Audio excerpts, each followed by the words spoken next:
সুপ্রিয় শিক্ষার্থীবৃন্দ, আশা করি তোমরা সবাই ভালো আছো। এই ভিডিওটি তৈরি করছি নবম শ্রেণীর শিক্ষার্থীদের জন্য। তোমাদের ষষ্ঠ সপ্তাহের বিজ্ঞান বিষয়ক যে অ্যাসাইনমেন্টটি দেওয়া হয়েছে তার নমুনা উত্তরপত্র নিয়ে ভিডিওটি তৈরি করা। তোমাদের অধ্যায়ের বিষয়বস্তুর শিরোনাম হচ্ছে সপ্তম অধ্যায় অম্ল, ক্ষারক ও লবণের ব্যবহার। একটি সৃজনশীল প্রশ্ন দেওয়া হয়েছে।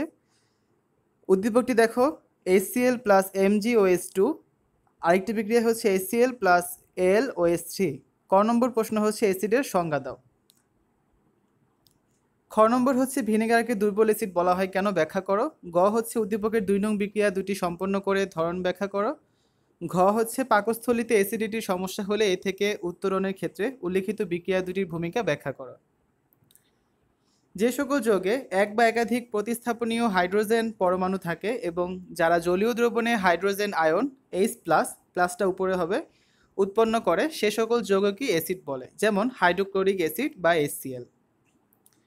খ নম্বরে কি ছিল, ভিনেগারকে দুর্বল অ্যাসিড বলা হয় কেন, ব্যাখ্যা করো। খুব ইম্পর্টেন্ট একটি প্রশ্ন।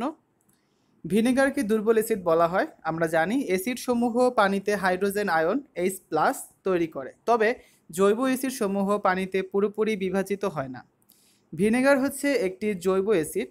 অ্যাসিটিক অ্যাসিডের 6 থেকে 10% জলীয় দ্রবণকে ভিনেগার বলে। এই অ্যাসিড পানিতে পুরোপুরি বিয়োজিত না হয়ে আংশিক বিয়োজিত হয়, অর্থাৎ এতে যতগুলো অ্যাসিডের অণু থাকে তার সবগুলো হাইড্রোজেন আয়ন তৈরি করে না, আর এর জন্যই ভিনেগারকে দুর্বল অ্যাসিড বলা হয়। 3 নম্বর প্রশ্নটি কী ছিল, উদ্দীপকের 2 নং বিক্রিয়াটি সম্পন্ন করে ধরন ব্যাখ্যা করো।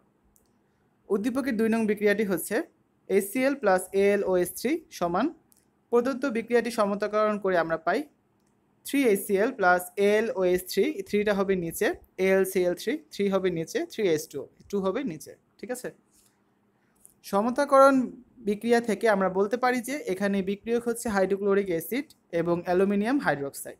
এখানে উৎপাদ হচ্ছে অ্যালুমিনিয়াম ক্লোরাইড এবং পানি, অর্থাৎ অ্যাসিড এবং ক্ষারক পরস্পর বিক্রিয়া করে লবণ এবং পানি উৎপন্ন করেছে। এখানে 3 অণু হাইড্রোক্লোরিক অ্যাসিড 1 অণু অ্যালুমিনিয়াম হাইড্রোক্সাইডের সাথে বিক্রিয়া করে 1 অণু অ্যালুমিনিয়াম ক্লোরাইড এবং 3 অণু পানি উৎপন্ন করেছে। সুতরাং আমরা বলতে পারি এটি হচ্ছে একটি প্রশমন বিক্রিয়া, কেননা প্রশমন বিক্রিয়ায় অ্যাসিড এবং ক্ষারক একত্রিত হয়ে পানি এবং লবণ উৎপন্ন করে, অর্থাৎ উদ্দীপকের 2 নং বিক্রিয়াটি হচ্ছে প্রশমন বিক্রিয়া। ঘ নম্বর প্রশ্নটি কী ছিল, পাকস্থলীতে অ্যাসিডিটির সমস্যা হলে এ থেকে উত্তরণের ক্ষেত্রে উল্লিখিত বিক্রিয়া দুটির ভূমিকা ব্যাখ্যা করো। পাকস্থলীতে অ্যাসিডিটির সমস্যা হলে এ থেকে উত্তরণের ক্ষেত্রে উল্লিখিত বিক্রিয়া দুটির ভূমিকা ব্যাখ্যা করা হলো। উদ্দীপকে উল্লিখিত বিক্রিয়া দুটি সম্পন্ন করলে আমরা পাই 2HCl plus MgOH2 is equal to MgCl2 plus 2H2O। আরেকটা হচ্ছে 3HCl প্লাস AlOH3 সমান AlCl3 প্লাস 3H2O। উক্ত বিক্রিয়া দুটি হচ্ছে প্রশমন বিক্রিয়া। আমরা জানি কোনো রাসায়নিক বিক্রিয়ায় যদি অ্যাসিড এবং ক্ষার বিক্রিয়া করে লবণ ও পানি উৎপন্ন করে তবে সে বিক্রিয়াকে প্রশমন বিক্রিয়া বলে। প্রথম বিক্রিয়ায় হাইড্রোক্লোরিক অ্যাসিড এবং ম্যাগনেসিয়াম হাইড্রোক্সাইড বিক্রিয়া করে ম্যাগনেসিয়াম ক্লোরাইড এবং পানি উৎপন্ন করেছে, এবং দ্বিতীয় বিক্রিয়ায় হাইড্রোক্লোরিক অ্যাসিড এবং অ্যালুমিনিয়াম হাইড্রোক্সাইড বিক্রিয়া করে অ্যালুমিনিয়াম ক্লোরাইড এবং পানি উৎপন্ন করেছে।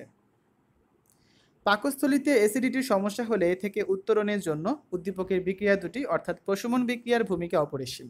আমাদের পাকস্থলীতে অ্যাসিডিটির সমস্যা হওয়া বলতে বোঝায় হাইড্রোক্লোরিক অ্যাসিড বেশি ক্ষরিত হওয়া, আর এই হাইড্রোক্লোরিক অ্যাসিড আমাদের পাকস্থলীতে অস্বস্তি প্রদান করে থাকে, যার কারণে আমরা অ্যান্টাসিড জাতীয় ওষুধ সেবন করে থাকি।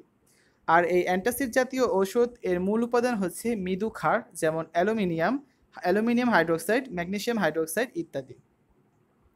অর্থাৎ আমরা আমাদের অ্যাসিডকে প্রশমিত করতে মৃদু ক্ষার সেবন করে থাকি, সেটা পাকস্থলীতে প্রশমন বিক্রিয়া সংগঠিত করে থাকে। উপরে উল্লেখিত বিক্রিয়া দুটি পাকস্থলীতে সংগঠিত হয়ে আমাদের পাকস্থলী অ্যাসিডিটির সমস্যাকে প্রশমিত করে আমাদের স্বস্তি প্রদান করে থাকে। তাই আমরা বলতে পারি পাকস্থলীর অ্যাসিডিটির সমস্যা থেকে উত্তরণের জন্য উক্ত প্রশমন বিক্রিয়া দুটির ভূমিকা অপরিসীম। তো শিক্ষার্থীরা, এ ছিল তোমাদের নবম শ্রেণীর ষষ্ঠ সপ্তাহের বিজ্ঞান বিষয়ক অ্যাসাইনমেন্টের নমুনা উত্তরপত্র।